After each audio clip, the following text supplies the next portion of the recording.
I said originally with kind of coming from my dad and everything, it's not what you make, it's what you save. And I think for me now it's shifted to it's not what you make, it's what you invest.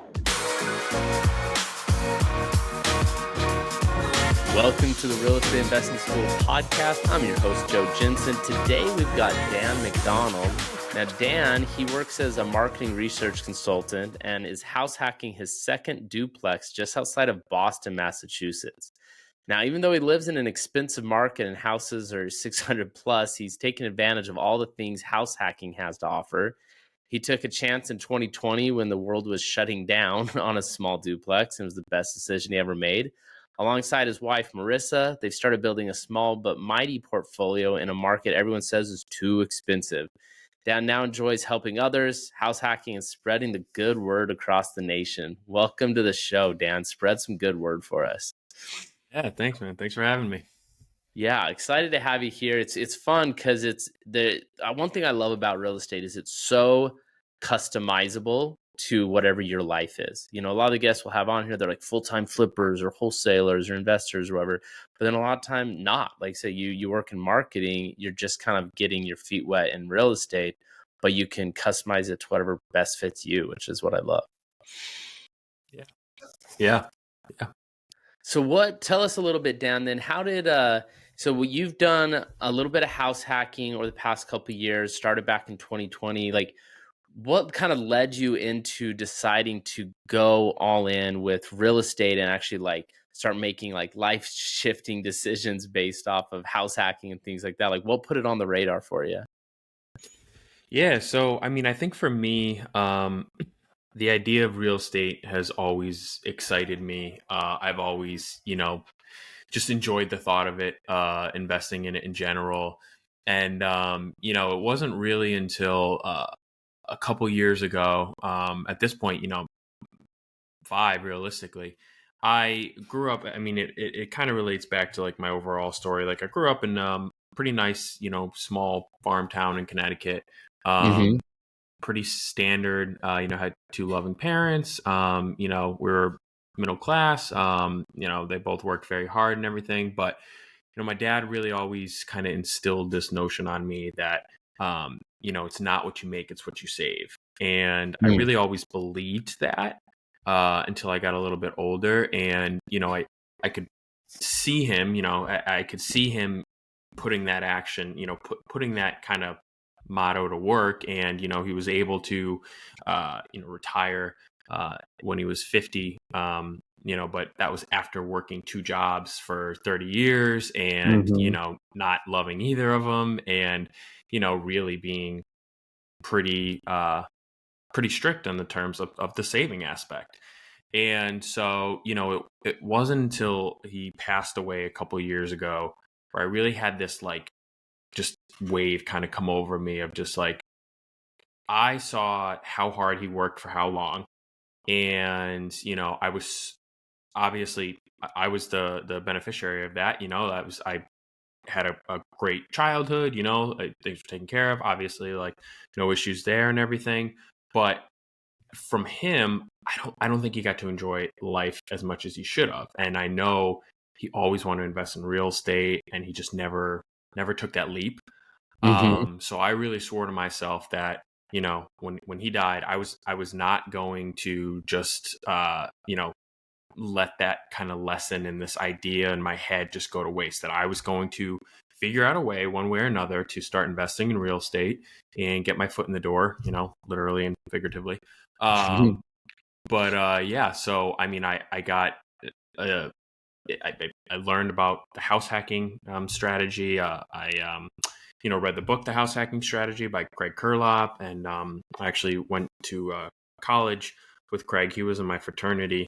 And, he kind of introduced me to that idea. Oh, cool. And it just skyrocketed from there. I was like, this makes like way too much sense, honestly. Like, why is not everyone doing this? So it kind of just became an obsession. And the rest is honestly history. That's so cool. Like, and that's one thing I love about house hacking is it's like everybody can be doing that regardless if they're working a normal full-time W-2 job or whether a full-time investor, whether they're doing like big, like I always tell my students and even myself, I'm always still looking for my next house hack.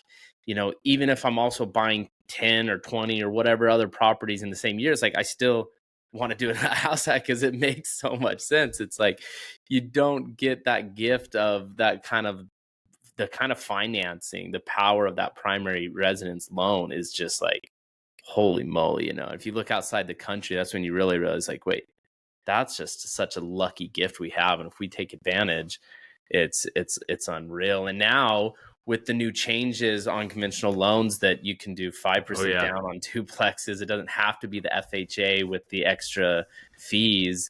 It's like, and now you can drop that PMI later, which maybe I should break that down a little bit, or maybe you can, if you know exactly what I'm talking about here. I'm sure you're excited about that too. Oh yeah.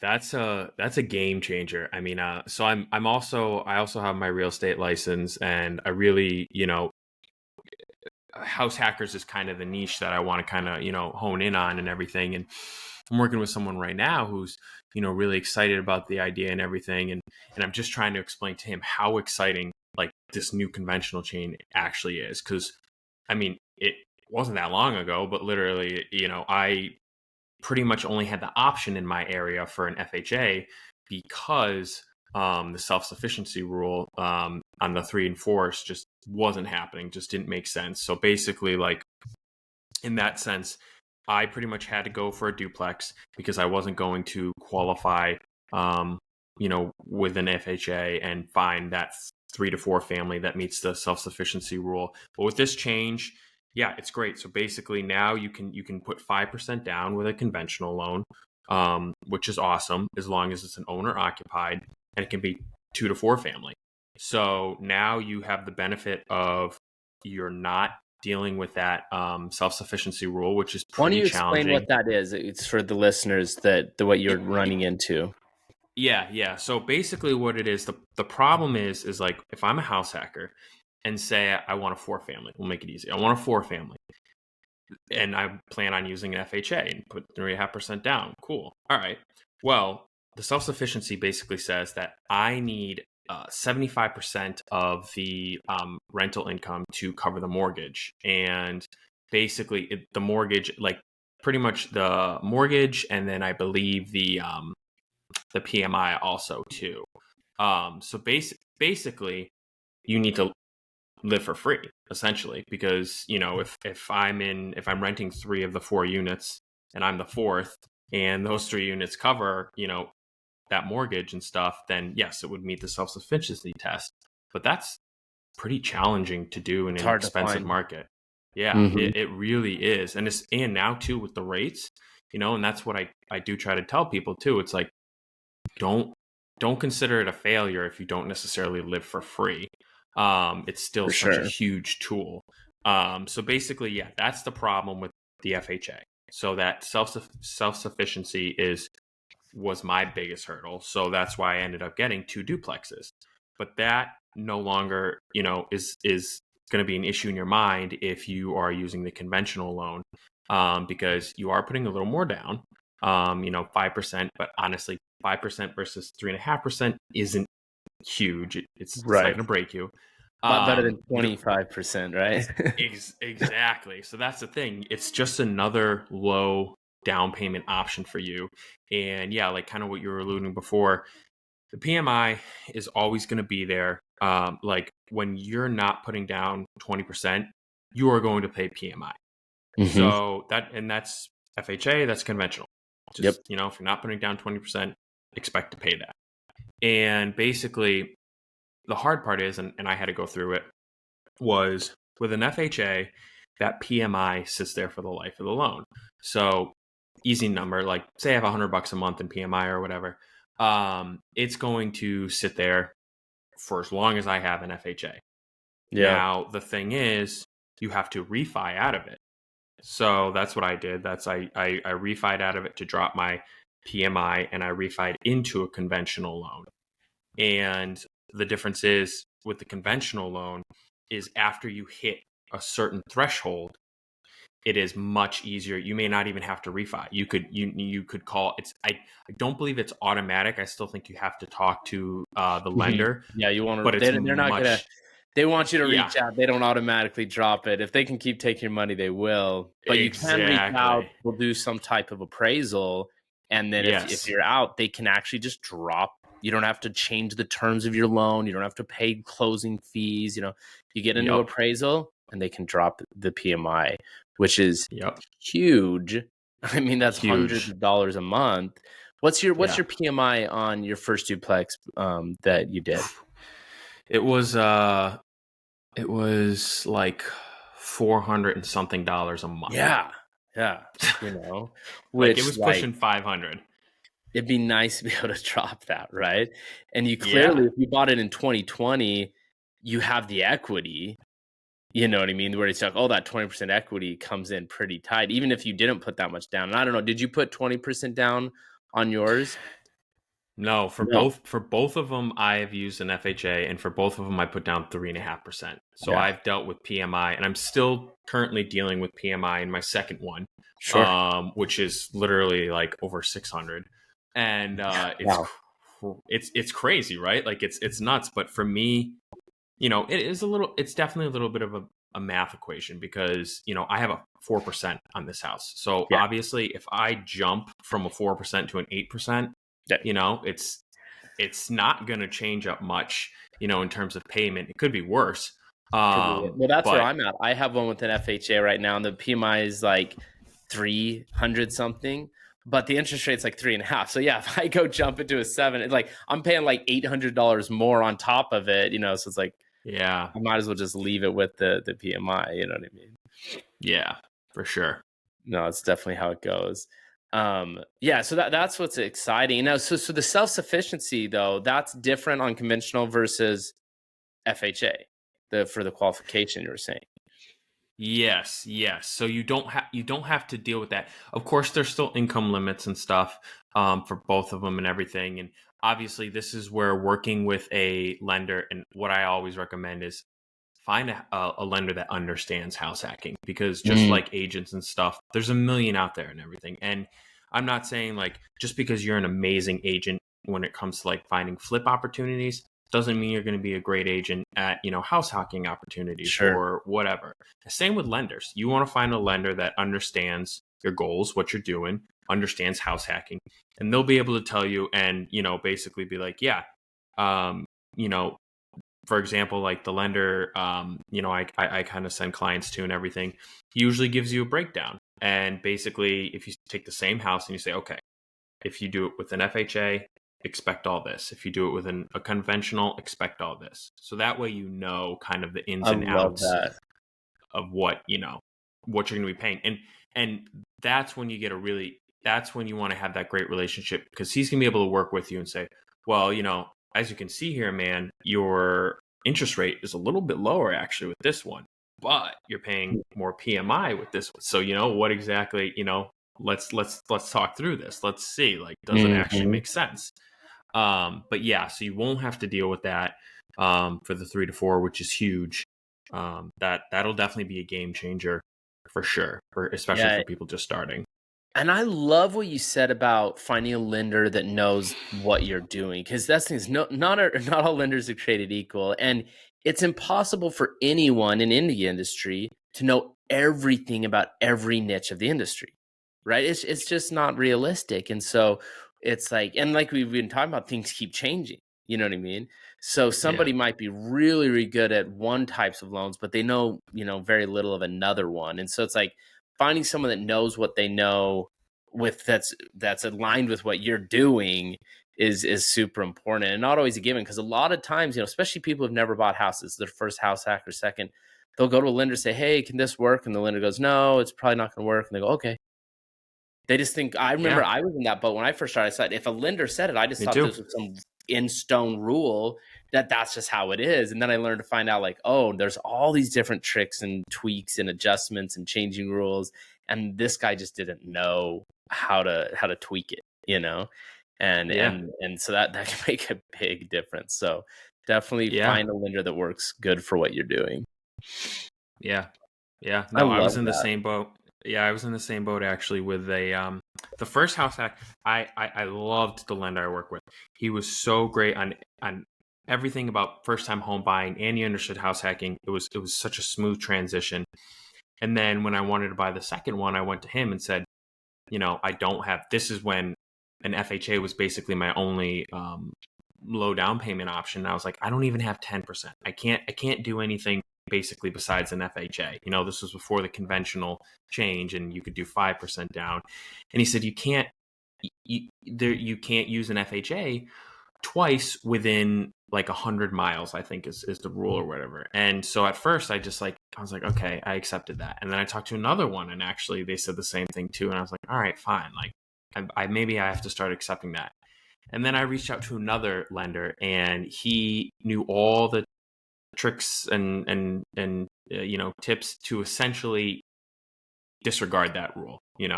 So it's like you can't have two FHA loans out on your name at once. So that's what I was saying. Like, I thought you can't have two at all at the same time. So you can't have two at all. Yeah, but you Okay. can't. But there's also a rule that I refied the first one into a conventional loan. Gotcha. Okay, So then it and frees up the FHA again for you. it frees it up. But then I have to jump the hurdle of you're technically not supposed to use one within 100 miles of the first one. Okay, Oh, even though if you refinance out of the first one. yeah. So he Gotcha. was like, we can't do that or whatever. Well, long story short, I'm now sitting in a duplex that's 2 streets over from my first duplex. Yeah. So I'm pretty sure. Yeah, you can. you can, and it's just those relationships and constantly networking, and because I don't fault either of them. And he actually reached out to me afterwards, and he said, dude, tell me how you did that. Tell me what he did. I want to learn. I want to help other people, Right. get in the same situation. And I was like, absolutely, man. This is what happened for me. This is why, he got me where I wanted to be. And we have an awesome relationship still, So Do you it's, know the detail of? I mean, and maybe you don't know, because I know a lot of times lenders do stuff. I'm like, I don't know how they did it, but it worked out. Do you know how he was able to get that to work, and why the other ones were saying it wouldn't? yes. So the 100-mile rule was, like I said, was the reason. And how he got it to work, this new lender, was basically there's a loophole essentially. If there's some sort of conflict, some sort of something that requires you to move, then basically I just have to write a letter and they have to approve it. And he was like, literally, I don't care what the letter is. You could say the house is haunted. You could say you want to be closer to work. You could say whatever. So for me, like, we were living in a 2-1, unit. It was pretty tight. We were both working. My wife and I were both working remote. Like, she's at the kitchen table. I'm in the basement. So I literally just wrote, I'm gonna try to start, having a family soon. I need more space.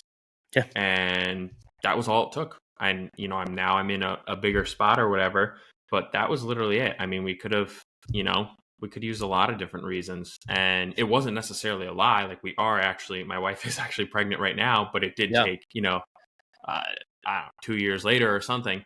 And it wasn't, I wasn't thinking it was good, like, I wasn't like, oh, we're going to get this house and then immediately have kids or whatever. I knew, like, yeah, it's still going to take a while, but I wanted to be in this house longer. I wanted to get a bigger spot and stay there longer than I did in my first one.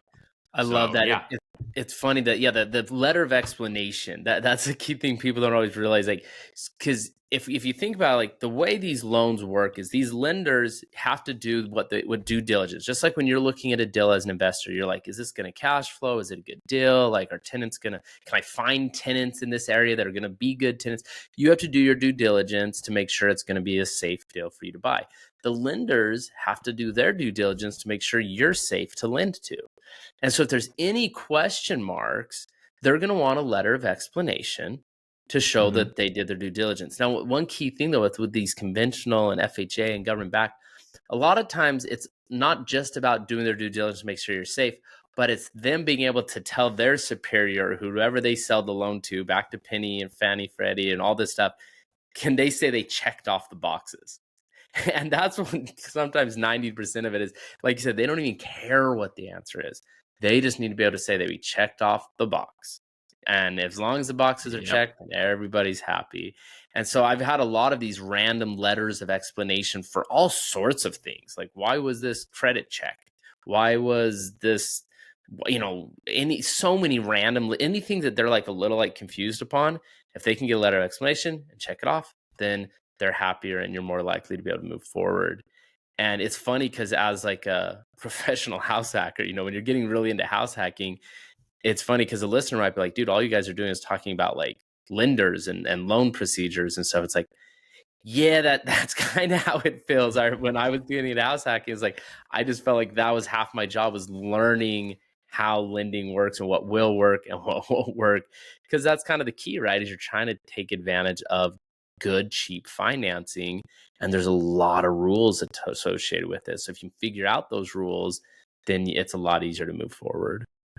Yeah, for sure.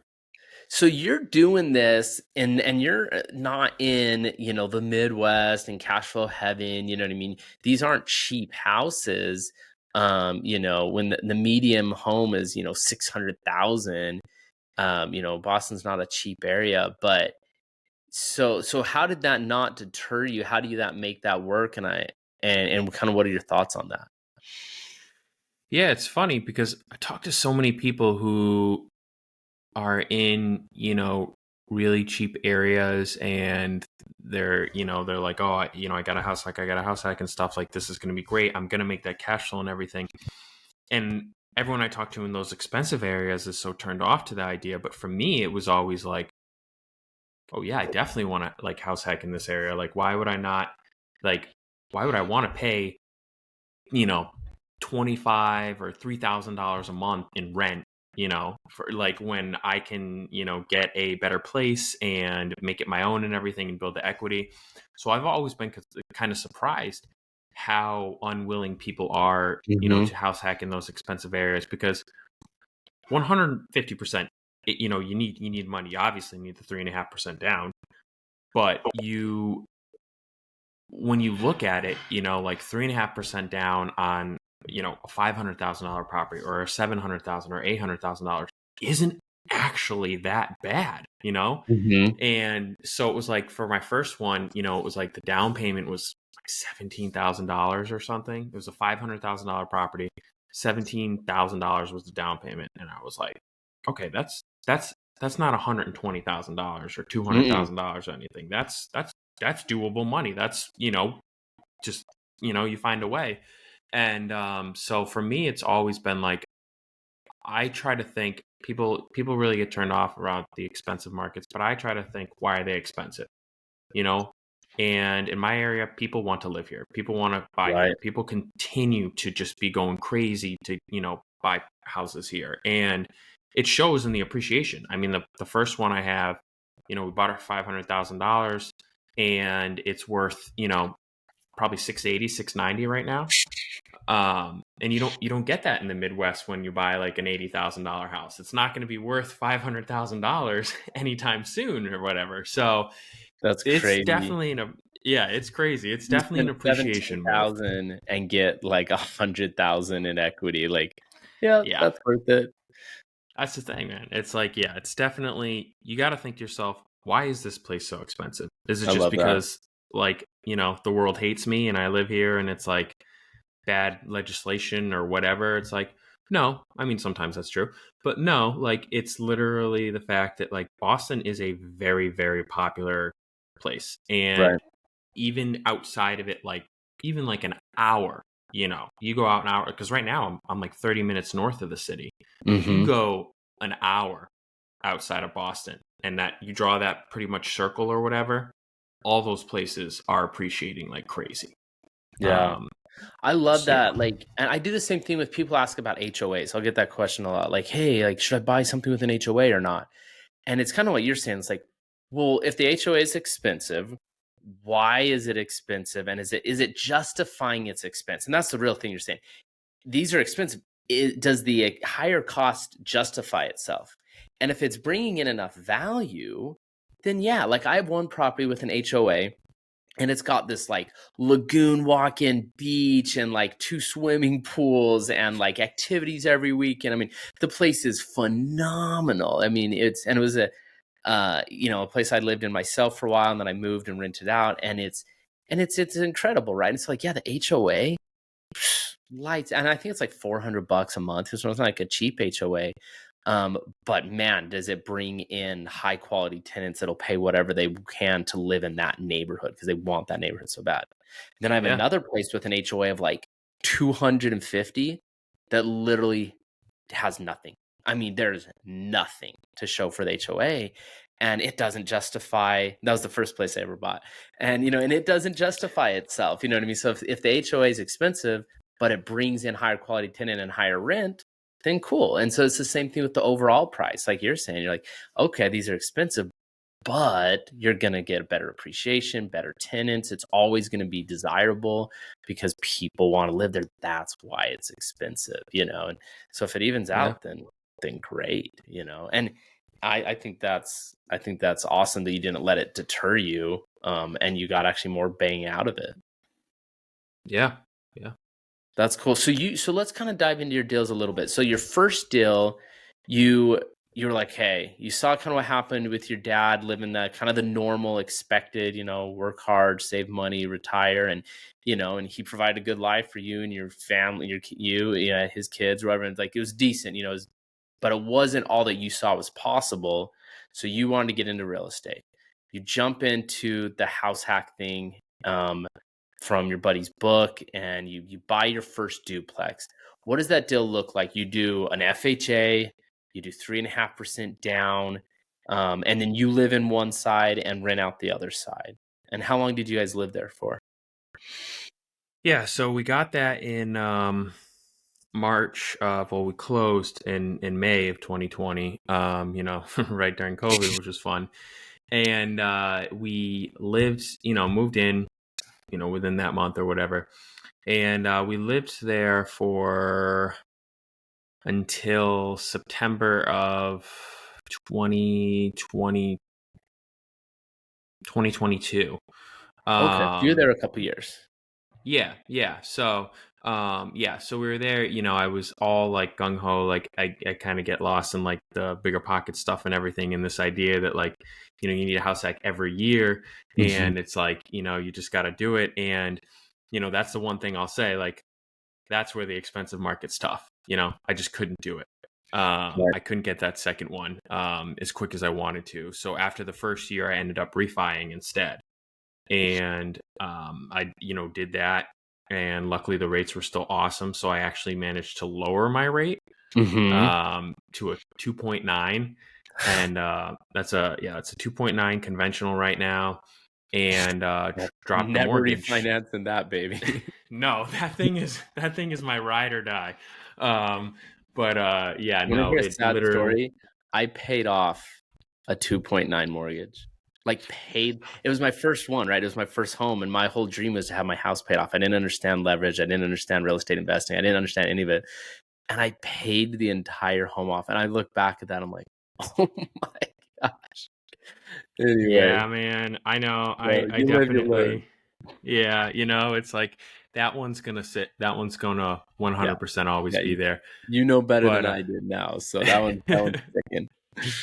yeah. So yeah, I lived there, for pushing 2 years or whatever, and yeah, and it was great. So again, with my area, it's hard to live for free, and it's hard to live for free too with a spouse. And she didn't want to live in the basement, or behind a curtain or anything. It was like it was a 2-bedroom. I wasn't about to convince her to rent out the second bedroom or whatever. So there was definitely that, that middle ground there. It was like, all right, let's make this place a place we love. But, because of that, like, let's be willing to get a duplex, and let's be willing to essentially, have a tenant above us or whatever. And so we did. And, after we refied, we had to cover $800 a month. Okay. So we were splitting, splitting the mortgage at that time or whatever. So we're each going $400 a month. And literally we were before that, spending $2,000 on a horribly old rundown place, and it went up to 2,400 when we left. So it was a huge difference, and we could actually feel it. Like we could actually feel us, like, because we weren't making, we weren't raking in the millions or anything. So like for us to only have to spend $800 a month on our mortgage was like, whoa. Like and where we are too, like we were like, you got an extra like whoa. $1,200 a month all of a sudden just sitting there, and it's like, okay. And now you own it, because you're spending $1,200 less a month, and you're getting all that appreciation that you already mentioned that ended up skyrocketing because you bought right during COVID.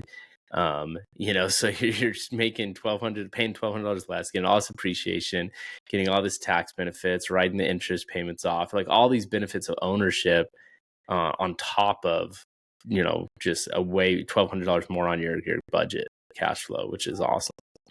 Yeah. But then you guys decide to move out of that one.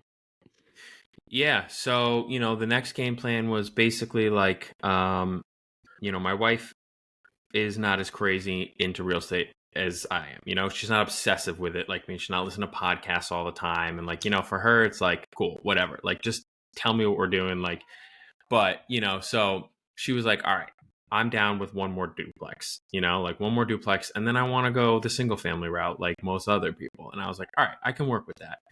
So, obviously it was my goal to get that duplex pretty much as soon as I could. And, we started looking and everything. And I knew that I wanted to make this next one a longer stay. I was like, all right, we both work from home. We're not in great, like, comfortable situations for that. We still love the area, but, if we buy a single family right now or whatever, it's just going to be ridiculous and we're going to feel so house poor. And so we were like, all right, let's go for size here. Let's go for space. And I know this is like, some people would be like, oh God, like this is not the best idea or whatever. But the first one I was going for like is the best deal I could find. The second one, I was going for the most comfortable I could get. So this is a 4-bed, 2-bath, 2 levels. And, we have all that space to ourselves. And then there's a 2-bed, 1-bath on the first floor. Nice. So the house is definitely much bigger, much more space. We both have our own bedroom for an office. We have 2 bathrooms. It's like, it's a lot different, it's night and day or whatever. And, my goal was, all right, like the next one, I'm thinking like at least a 5-year stint. The first one, I was like, I want to get out of it as soon as humanly possible so I can start collecting the cash flow. The second one, I was like, I want a place that I'm going to be really happy and excited to live in for 5 years, but not destroy me in terms of, paying $5,000 or $6,000 a month in mortgage or whatever. So yeah, so it was definitely more of a let's go for comfort on the second one for sure. But it's still, it's still a great neighborhood. It's still a solid house. It'll still sell, pretty easily or whatever. And it's like, and I still have a 4%. So I'll probably try to hold on to this one for as long as I can too. So yeah. And you did you do a FHA or conventional on that one? I did an FHA on that one. Yeah. Nice. Yeah. That's awesome. And that's the one you're in right now. And so in the past 3 years, you went from 0 doors to 4 doors by doing 2 duplex house hacks. Yep. And it's just like, it's so simple, but it's like, it's such a big deal. I mean, you like going from no doors, 3 years ago, now you have 4 doors. That's more than a door every year. You know what I mean? Because you did the duplex, 4 doors in 3 years. And it's like, that's really, really cool. And just goes to show like, this is so doable. And you did it while working full time. You know what I mean? While like having your normal life. This wasn't some crazy thing that you retired and went all in and spent years studying and buying all this stuff. It's like, you just did it while you were living your life. Yep. So it's just like, it goes to show that so many people can do it. And like saying, you didn't have to be living for free, and you're not living for free now, I take it, but it's subsidized. And the bigger thing is you're building your wealth. And anybody who listens to me, they probably heard me say this 1,000 times, like your number one fiscal responsibility is to build your asset portfolio. And it doesn't have to be real estate. You can go start businesses and buy whatever, but we talk real estate, but you're building your asset portfolio, which is the number one fiscal responsibility that you can be fulfilling, and it's just so cool to see that happening on such a normal day-to-day lifestyle way that isn't somebody who's quitting their job and going all in and flipping 100 houses. You know what I mean? It's like, it doesn't have to be that. Yeah, totally. That's cool. So what's next for you then, Dan? What's the next move?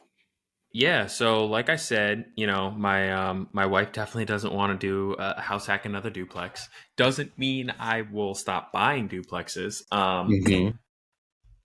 I love my area. I love my area. I believe so much in my area. I believe in the appreciation of my area.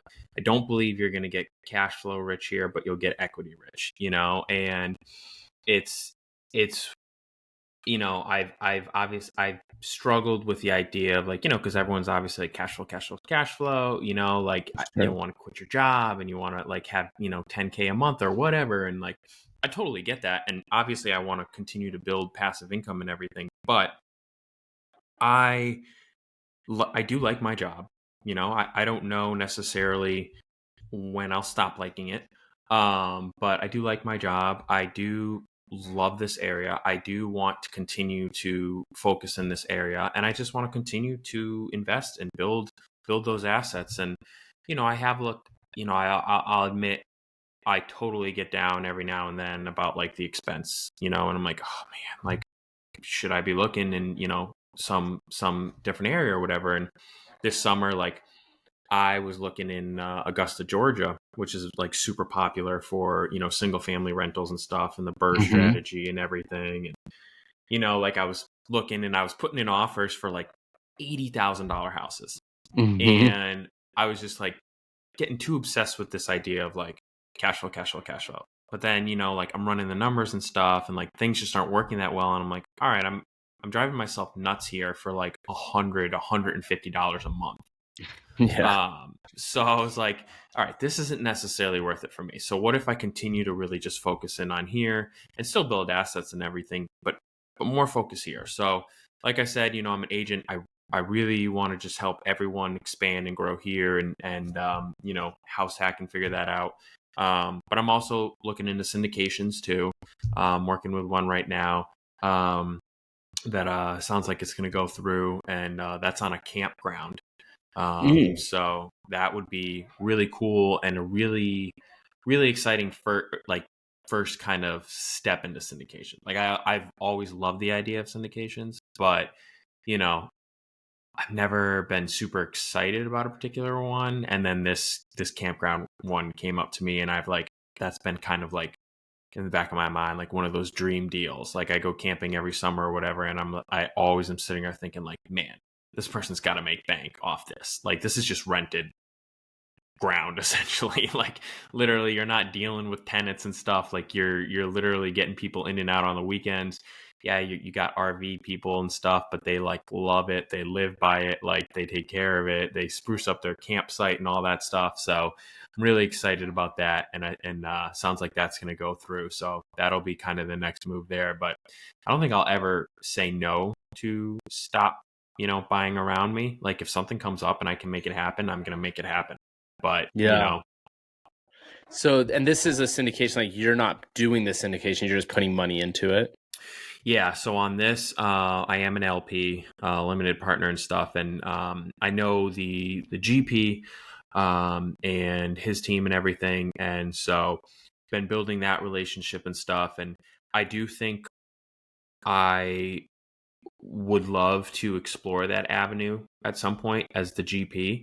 And that bigger responsibility, but bigger cut of the pie too and everything. But like I think for now I want to see how the LP world goes and kind of get in there and get a little understanding of that. So I wouldn't be surprised if someday like I possibly go that avenue. I love it, man. And then just kind of to go back a little bit on when it's a great option, like I said, because I want to talk about living in an expensive market or investing in an expensive market. Like one, that's a great option because they can do a lot of things, you know. And that's real passive income, right? On the Yeah. syndications, you know, if you have the money to put into it. Obviously for me, the downside on some syndications, and not all of them, but a lot of them, at the end of the day, you don't end up with any ownership on the asset. They refinance, pay you back, you don't own anything, which as long as you know that's what you're doing and if it aligns with your goals, that's fine. But going back to just being in an expensive market, is that I think is the perfect market to do the house hacking. Because if I'm going to have to put 5% down, putting 5% down on like an $80,000 home, that's really not very much. But like I said, you're not going Yeah. to get much out of it. The overall like benefit of getting to, a 500, 700, $1 million home for, your 20, 30, 40 grand or whatever, and that thing goes up in value, it's like, it's so much better. And that's what I tell all my students. I'm like, hey, for the house hack, don't worry about cash flow, worry about depreciation, because that's where you're going to get the most expensive asset for the least amount. Now, when you got Yep. to go drop 25%, you're probably putting a lot more money into it. And now you want a return on that money, right? But so I actually think the way you're doing it plays in perfectly with my strategy, is use the house hacks for the big appreciation moves, like getting the most expensive asset that's going to be self-sufficient that you can, and save the 20% downs for the cheaper ones, so it's more approachable, and those will be the ones you get cash flow on anyway. Yeah. So Yeah. I No, love it, totally man. makes sense.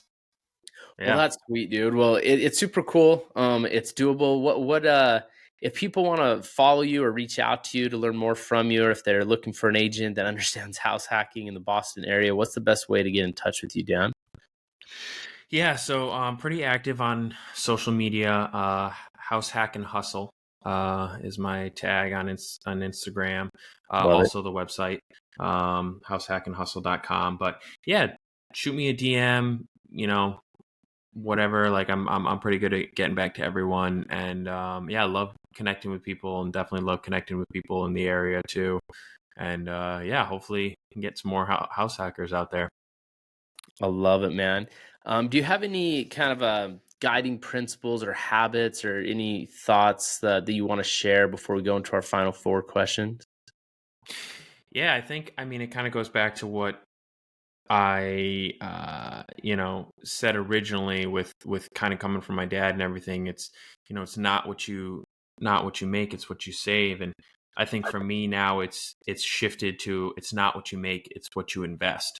And I think that's crucial for people. Like I'm still not in a position where I don't make $1 million a year or anything, but I'm still investing regularly. I'm still letting that compound do its thing. I'm still, trying to buy more duplexes and things like that. So, I think that's really how, you got to think about this stuff. If it's like, Love yeah, that. like let's get it together and like, let's invest. And I mean, a lot of it will, the nice thing about investing is a lot of it like does it for you when it just starts to build on top of each other. So, I love that. It's not how much you make, it's how much you invest. It's way, way better than how much you save. I love that. exactly.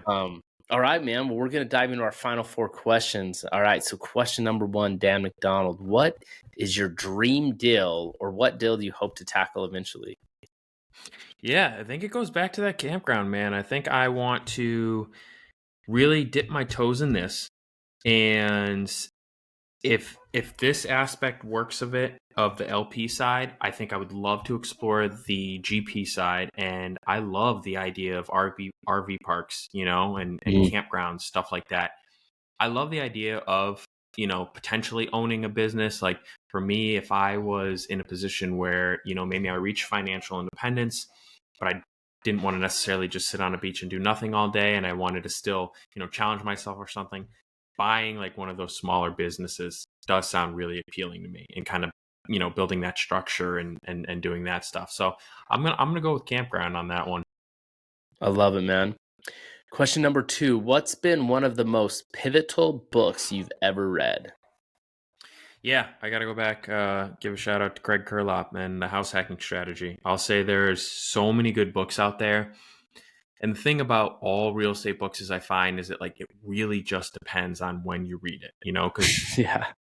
at the end of the day, there's a lot of repetitive information. There's only so many ways someone can say buy real estate, or there's only so many ways someone can tell you to reach financial freedom. It becomes Mm-hmm. very repetitive.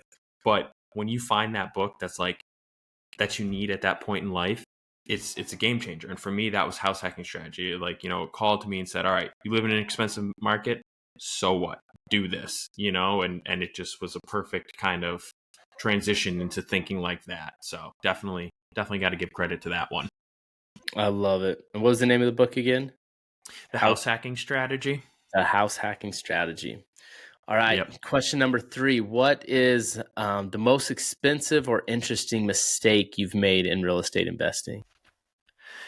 Yeah. So, I have been fairly fortunate, knock on wood, for the most part. But one of the things with the first one was we were, getting blown out on offers we were making. We were struggling for, months and stuff. And it seemed like it wasn't going to happen. And then we finally got this property, and we knew going into it there was a little water damage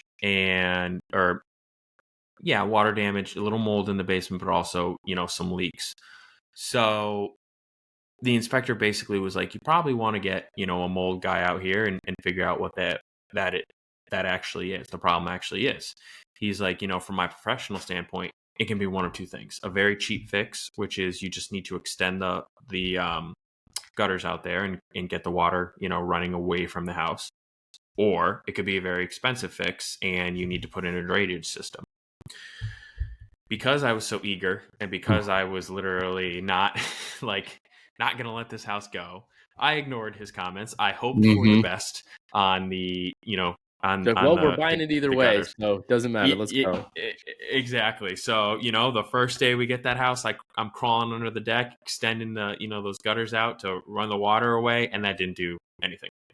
And of course, it ended up being about $13,000 for mold removal, put into sub pumps, and a drainage system.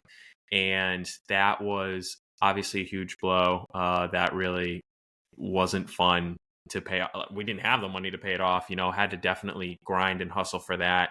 And honestly, that's not even where the worst part of it is. The worst part of it is, I thought I did my due diligence. I thought I interviewed enough companies and I would be in good shape. And I ended up actually going with the most expensive one because I kind of just assumed in this case I would get what I paid for, and that I would really want a great system. I'd never want to deal with this again. Yeah.